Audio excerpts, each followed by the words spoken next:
जी Rajad join कर लिए। ये तो अब फिर देखेंगे, ज्वाइन करेंगे, अब जाके देखेंगे तब ना कि डेट कब का है। अभी डेट क्या बताएंगे। चुनाव लड़ने का इच्छा पहले से रख रहा है, आज भी रख रहा है। पार्टी से हम आज्ञा मिला कि आप अपना क्षेत्र में लगिए, तो हमने लगे हुए। पहले 20 में चले गए, यहाँ लोग हमको निर्दलीय फाइट कराने के लिए लोग लगे, तो हमने कहा कि मैं नहीं कराऊंगे। कांटी का घर बचा हुआ रहेगा तो फिर हम आ सकेंगे। तो मैं चले गए कहीं, आदमी तो नेतागिरी में तो इधर उधर तो होता ही रहते हैं। हमने एक दिवसीय धरना जो था, बंदी था, जिसमें हमने पटना में झंडा लेकर के गाड़ी सुरक्षा के साथ हमने पटना में रहने का काम किया।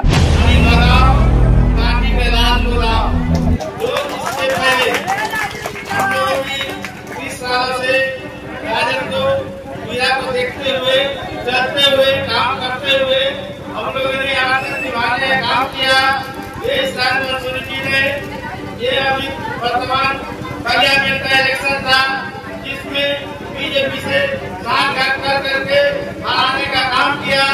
जिसके आज माहौल बन गया पूरे कांटी विधानसभा में कि राज भगाओ, कांटी के राज मिलाओ। इस न्यूज के प्रायोजक है अफजल फर्नीचर। कांटी विधानसभा के आरजेडी के पूर्व प्रत्याशी रहे मोहम्मद परवेज आलम ने चुनाव लड़ने की घोषणा 2025 के बिहार विधानसभा चुनाव में कांटी विधानसभा से एक बार फिर चुनावी मैदान में उतरने की ठोकी ताल। जानकारी हो कि 2015 के विधानसभा चुनाव में आरजेडी के टिकट पर मोहम्मद परवेज आलम कांटी विधानसभा क्षेत्र से चुनावी मैदान में उतरे थे। हालांकि उन्हें शिकस्त मिली थी।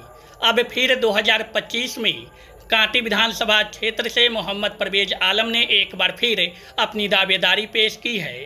रविवार को कांटी क्षेत्र के दामोदरपुर के एक निजी विवाह भवन के सभागार में मोहम्मद परवेज आलम ने एक बड़ी बैठक का आयोजन किया। इस बैठक में आरजेडी के कई नेता और कार्यकर्ता भी शामिल हुए। साथ ही परवेज आलम के कार्यकर्ता और उनके समर्थक भी बड़ी संख्या में बैठक में शामिल दिखे। उन्होंने इस बैठक के माध्यम से कांटी विधानसभा क्षेत्र से एक बार फिर चुनाव लड़ने की दावेदारी पेश की है। हालांकि इस बैठक का मकसद सिर्फ चुनावी मैदान में उतरने का ऐलान मात्र नहीं था। इस बैठक का रणनीति कांटी विधायक का विरोध करने का भी एक कड़ी था।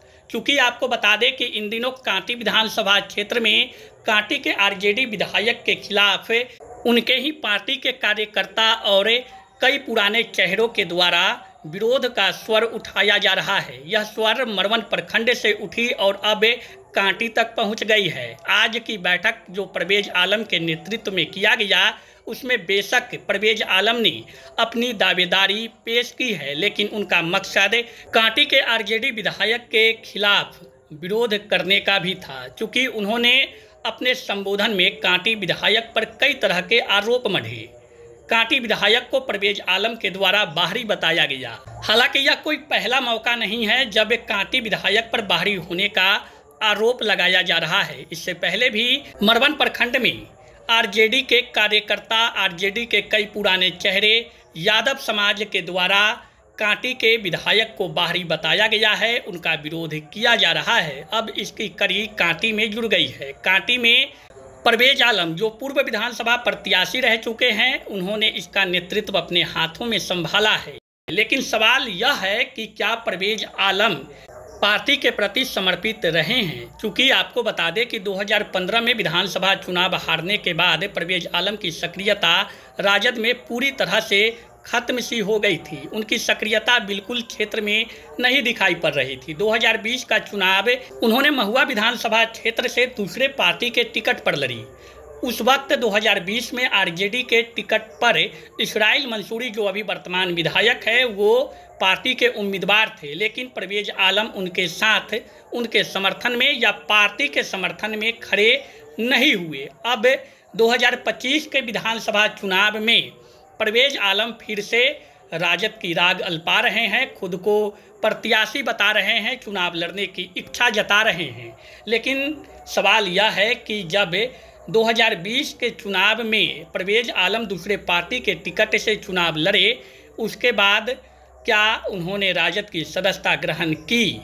क्योंकि अब वो राजद के उम्मीदवार के रूप में अपनी सक्रियता को बढ़ाने में लगे हैं। तो ऐसे में सवाल उठना लाजमी है कि क्या परवेज आलम ने राजद की सदस्यता ग्रहण की है। इसको लेकर जब उनसे सवाल किया गया तो उन्होंने कहा कि हाँ, हमने पार्टी की सदस्यता ली है। अब इसमें कितनी सच्चाई है यह बातें तो वही बता सकते हैं, लेकिन सवाल यह भी है कि क्या कांटी विधायक के विरोध मात्र से ही संभावित जो उम्मीदवार आरजेडी में दिख रहे हैं वो अपनी उम्मीदवारी फाइनल मान रहे हैं? क्या अपनी टिकट पक्की मान रहे हैं?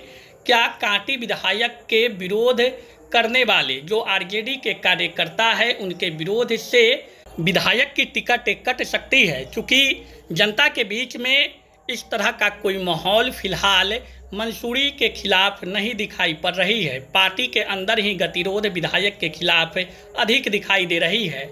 ऐसे में कहना मुश्किल है कि विधायक की जो विरोध लोग कर रहे हैं उनकी मंशा कामयाब होगी, यह तो वक्त बताएगा। बात कार्यक्रम जो चलने का कार्यकर्ता और जनता के बीच में हमने बातों को रखने का काम कर रहा है कि बाहरी भगाव, कांटी का बेटा चाहिए, कांटी का लाल चाहिए।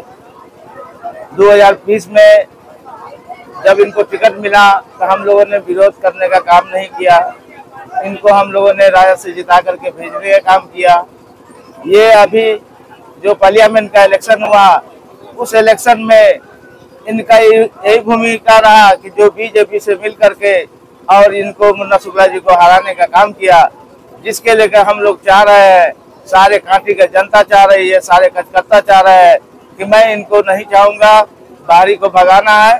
जो हम लोग के साथ जो ये इन्होंने गलती किया है उस गलती का सजा का परिणाम मिलना चाहिए।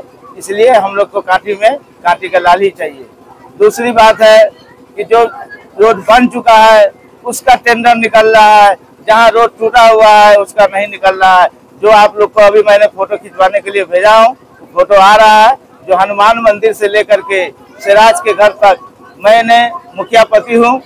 जो मैंने अभी पूर्व में 1 साल पहले रोड ढालने का काम किया है, जो रोड एक ईदगाह चौक से 106 तक जो रोड टूटा हुआ जर्जर हालत था, जिसके कारण हम देखे एक बगल का रोड बन जाए जिससे किसी को आने जाने में परेशानी नहीं हो। मैंने अभी 1 साल में उसको ढालने का काम किया, उसका आज 25 लाख का टेंडर हुआ है। एक मध्य विद्यालय के पास है जिसका उस रोड को भी डाल दिया हमने, उसका भी टेंडर हुआ है, जिसका अभी वर्तमान में अभी 1 हफ्ता पहले बोर्ड लगा है। ऐसे ऐसे काम चल रहा है। एक पंडित पगड़ी में जर्जर रोड भी नहीं था, उस रोड में 2 इंची ढाल कर करके वहाँ भी पैसा निकालने का उगाई करने का काम किया गया है। ऐसे विधायक को यहाँ से नकारा जाएगा तभी जा कर करके काम गलत नहीं होगा। जो गलत काम कर करके अपना पैसा उगाई के काम करने का काम कर रहा है।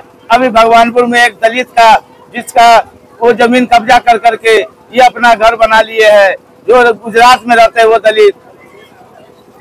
यही सब बात है जिसके लेकर के हमारे यहाँ कांटी विधानसभा में जनता से लेकर कार्यकर्ता तक उनको नकारा जा रहा है। यहाँ से भेजा जाएगा खदेड़ करके। अगर पार्टी ने अगर उनको टिकट दे करके भेजने का काम करेंगे तो हम लोगों ने सब जनता मिल करके, कार्यकर्ता मिल करके हम लोगों ने हराने का काम करेंगे। जो आरोप विधायक जी पे आप लोग लगा रहे हैं उसका कुछ प्रमाण है या फिर किसी प्रमाण तो मैं अभी दे रहा हूँ रोड का, और मुन्ना शुक्ला जी का प्रमाण हम क्या दे, आप सब लोग जानते हैं कि मुन्ना शुक्ला जी का हराने का काम किया है कि नहीं किया है। उसका भी प्रमाण देने के लिए हमको कहिएगा तो फिर कहें कि ये जा करके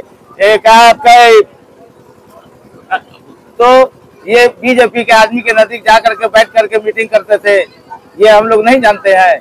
अब प्रमाण हम लोग से खोजिएगा तो जो रोड पर दिखेगा वही उसी का नाम प्रमाण देंगे। घर के अंदर का प्रमाण क्या दे सकते हैं। चुनाव का समय आया है, 2015 में प्रत्याशी आप आरजेडी से थे, हार गए चुनाव, उसके बाद 5 साल आप गायब रहे और 20 में आप महुआ से चुनाव लड़े, राजद छोड़ करके पप्पू यादव के पार्टी से चुनाव लड़े और फिर 25 में आप एक्टिव हो गए। क्या मनोवृत्ति है आपकी? मैंने 20 में चले गए, यहाँ लोग हमको निर्दलीय फाइट कराने के लिए लोग लगे तो हमने कहा कि मैं नहीं कराऊंगे, कांटी का घर बचा हुआ रहेगा तो फिर हम आ सकेंगे। तो मैं चले गए कहीं। आदमी तो नेतागिरी में तो इधर उधर तो होता ही रहते हैं। अब बीच में हमने एक दिवसीय धरना जो था बंदी था, जिसमें हमने पटना में झंडा लेकर के कारी सुरभ साहब के साथ हमने पटना में रहने का काम किया। उसके बाद पार्टी से हम आज्ञा मिला कि आप अपना क्षेत्र में लगिए, तो हमने लगे हुए। राजद ज्वाइन कर लिए? जी राजद ज्वाइन कर लिए। कब किए ज्वाइन? ये तो अब फिर देखेंगे, ज्वाइन करेंगे, अब जाके देखेंगे तब ना कि डेट कब का है। अभी डेट क्या बताएंगे। मनोवृत्ति क्या है? चुनाव लड़ने का भी इच्छा रखते हैं? चुनाव लड़ने का इच्छा पहले से रख रहा है, आज भी रख रहा है। अच्छा, तो पार्टी क्या विश्वास करेगी? वर्तमान विधायक है, आप विरोध कर रहे हैं, तो कई लोग चेहरे दिख रहे हैं। चेहरे तो सब दिन देखे हैं, हर इलेक्शन में चेहरे 5-10 के देखा जाता है, उसी में पार्टी जो है निर्णय जो करते हैं उसको मान्य होता है। क्या ऊपर से कोई सिग्नल मिला है? अभी ऐसा कोई सिग्नल नहीं है, सिग्नल आप लोग न दबाइएगा। शादी का फर्नीचर सेट 34,500 से स्टार्ट। AFZ फर्नीचर के ऑफिशियल YouTube चैनल पर विजिट करिए विशेष जानकारी के लिए और परचेज करिए बिहार के सबसे बड़े शोरूम से।